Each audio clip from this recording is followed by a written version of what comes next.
Yo, what's up guys, Stratzeh here, and I'm bringing you another tutorial, finally.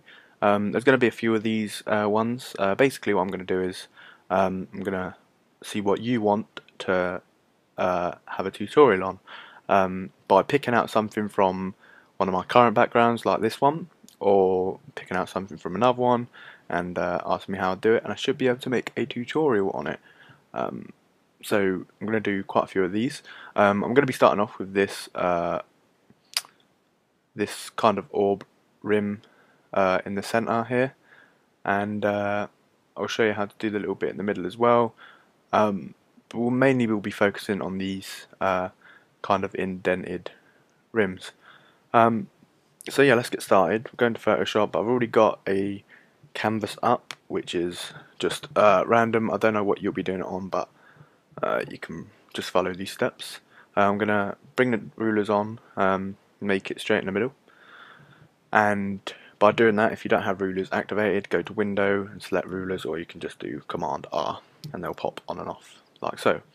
And I'm just going to turn Twitter off because it always tweets. Anyway, go to New Layer, and we're going to select the elliptical tool, ellipse tool. Select white and just bring it in from the middle. It should attach to it, so it's always in the middle, and go bang. I always rasterize my layers. Do that, and then I'm going to Command J, which duplicates that layer, and we're going to Command I, and that will make it invert it to black.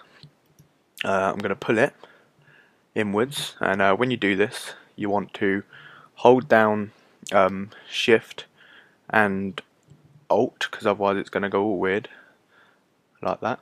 Oh yeah, I forgot to say do that for the first one as well if you didn't know how. Sorry about that. So I'm going to pull it to about there, so we've got a bit of white sticking out. Pull that behind, and I'm going to duplicate it, pull that in front, and make this one a bit smaller.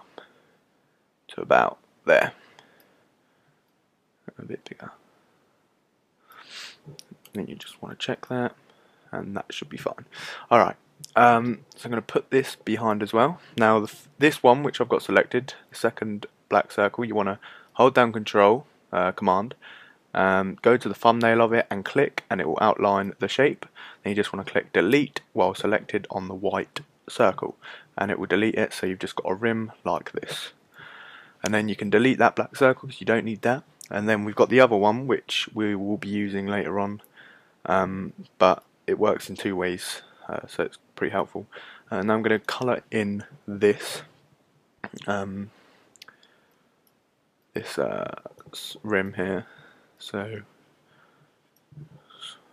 make it a bit darker. There we go. Right, now what you're going to do now is where we use the black layer again. I'm going to get rid of these rulers because I don't really need them right now. So yeah, what I'm going to do is zoom in a bit, and now do the command and click on the thumbnail again of the black one, and you'll see it should, if you've estimated it right, it should be in the middle of this rim. And it doesn't always have to be fully centered, it depends how you want it, but this looks fine. Now you want to select the grey layer and go to your dodge tool, and this is where we do the shading. Exposure is on 40, and just have a soft brush to shade it in with. So first of all, we'll work on this bottom bit here, so you just slide it along, depending where the lighting's from. It could be coming from the top, which in this case it is, or it could be coming from the bottom, but either way, you just vice versa basically, and that should be okay for the bottom bit. And then what you want to do now, go to burn tool, exposure again 40 odd, and soft brush. I'm just going to do it to the top bit so it's shaded and shadowed in like so. Now all you need to do is go to Shift, Command and press I, and that will invert the selection. So that means that the selection is now on the outside of the ring. So basically, keep the burn tool and go to the bottom, shade it in. As you can see, that's doing nice. And then go to the dodge tool and do it at the top. See, very simple steps which will get you a nice looking rim like this, which will end up looking better very soon. Anyway, so I want to pull the rulers in again, right into the middle. Rulers will snap to the middle, so like that, so you'll know when you're in the middle, like so. Now we're going to go to the rectangular marquee tool and make a mask layer over the rim, and I'm just going to pull the selection down just so I've got it in the middle. That's the only reason we needed the that ruler, so we can get rid of that now because otherwise it's just going to interrupt us and it's going to keep snapping. So now I'm going to hold down Alt and just get rid of a bit of that until it's just one little line like that. But we know that's in the middle now, so it's all good. Go to white, get your brush and just fill it in. Then move it to the left with the arrow key and do it with the black. So you've got two just straight small lines, black and white. Click overlay and you'll see that kind of gives it an indented effect. Obviously it might not look very good now or like real, kind of real, but it will get better as we go on. So yeah, now you've got that. I sometimes just experiment by putting two lines to see if it makes it any better, which in this case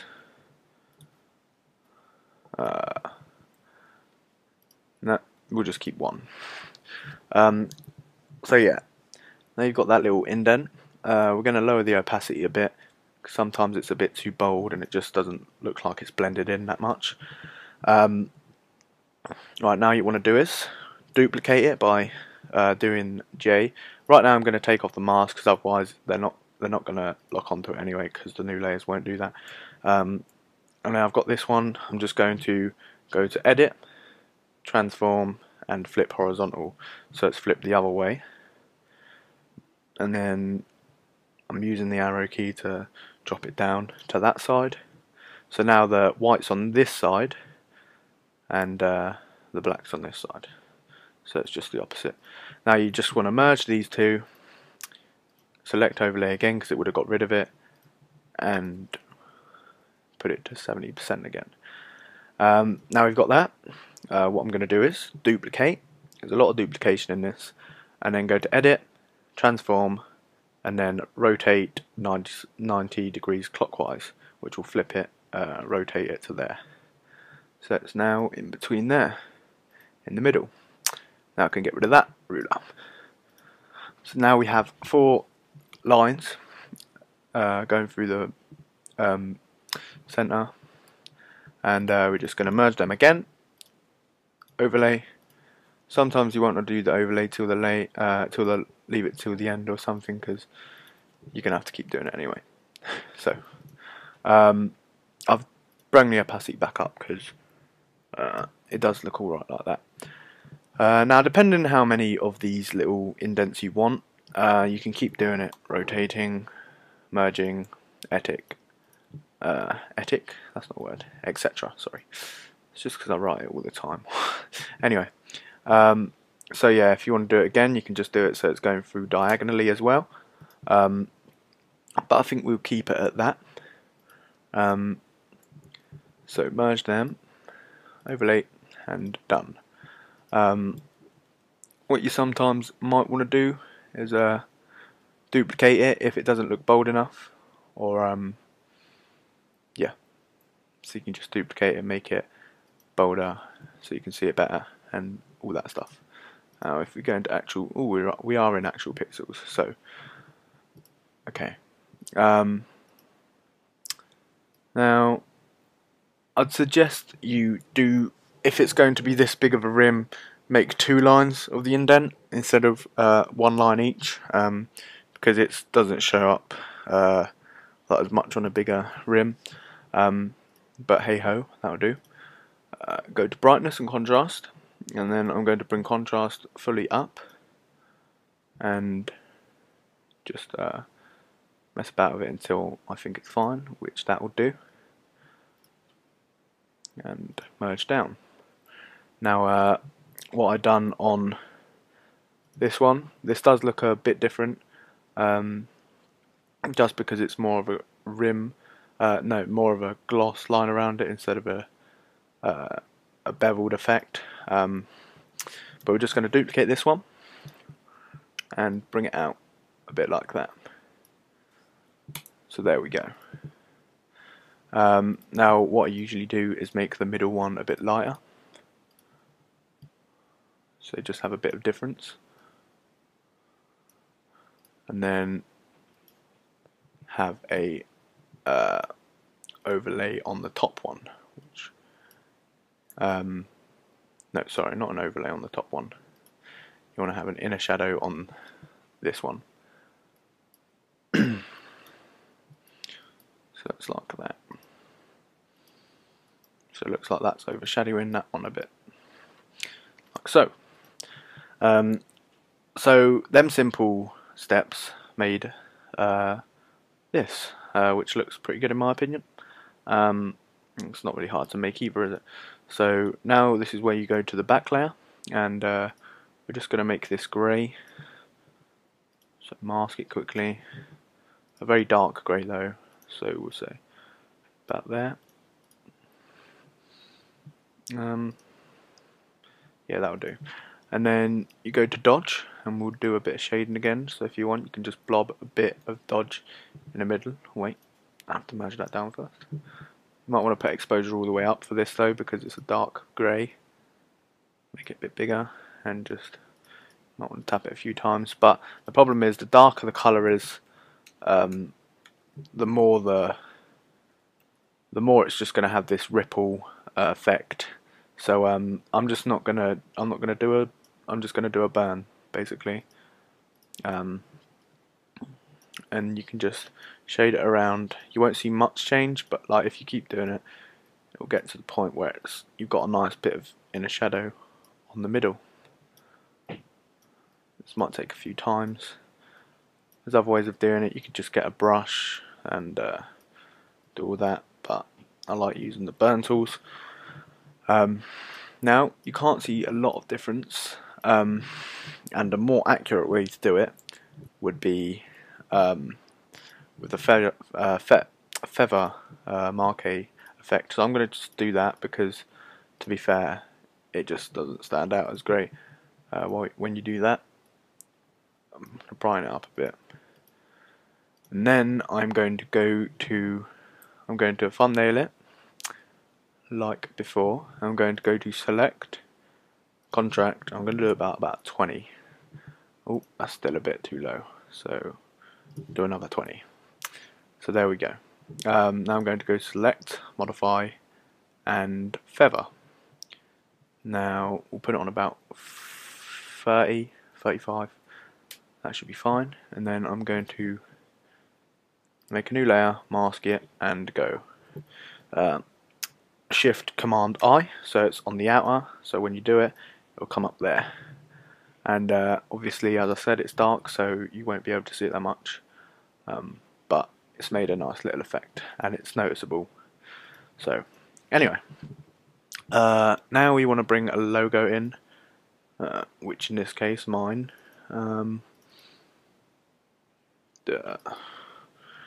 So we'll use this. In fact, no, we won't. We'll use the flat image, sorry, which is an AI file. That's why it comes up like that. I'm going to bring this in. Forgot which one it was on. That'll be it. Yep. Then just put that there. Oh, it's massive, so we're going to have to zoom out. And then just scale this down.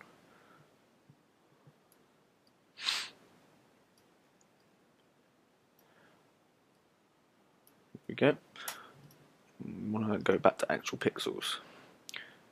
You can see it's brown. It doesn't actually come up black if it's an AI file, which is kind of weird. But just want to go to effects, gradient tool, gradient overlay, sorry, and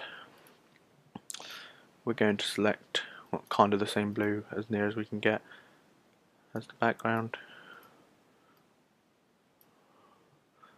That should do. Then make this one kind of the same, a bit darker. I'm going to flip that around though by clicking reverse. I'm going to go to inner glow, put the choke all the way up, bring the size down a bit, and then make it white and select overlay. So it's like that. I'm just going to bring it down one more. Go to drop shadow, distance all the way down, spread up a bit, and just mess around until it looks okay. Obviously, because it's dark, you can't see it that well, but yeah. And usually if I want to mess around with the colours, make it a bit darker, I'll use just colour overlay and bring the opacity up and down, or do it in white. If I want to make it brighter, etic again, I'm so stupid.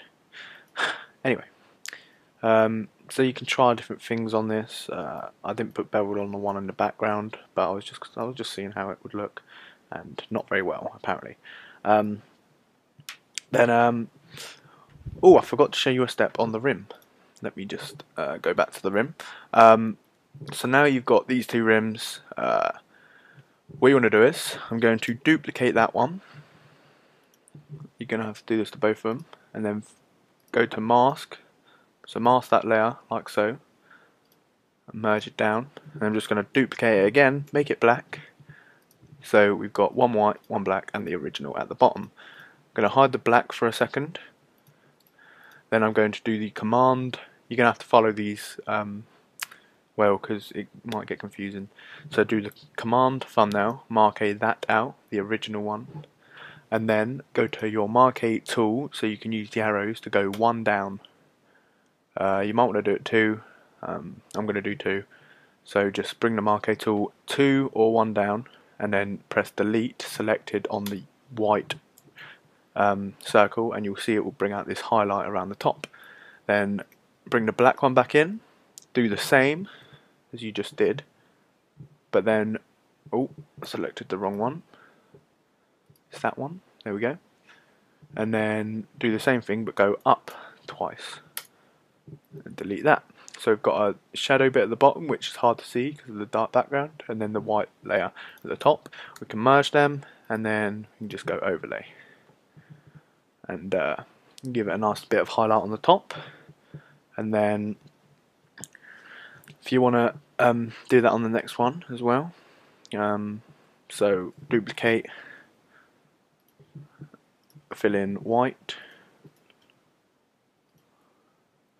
take the layer effects off that as well, do it again, black, hide, marquee, select that, bring it down twice, delete the white, and then bring that back up, do the same again, go up twice, delete the black, and merge them, press overlay. So I hope you could follow them steps. Anyway, so the rims, that's pretty much the rim. As you can see, that black shadow there is a bit out of line, but you would notice that I was just doing it quick, so you might just want to mess with that before you... Oh, to be fair, I can just bring it in now. Oh no, it's not on that layer, sorry. It is on that layer. Or is it? I'm quite confused right now.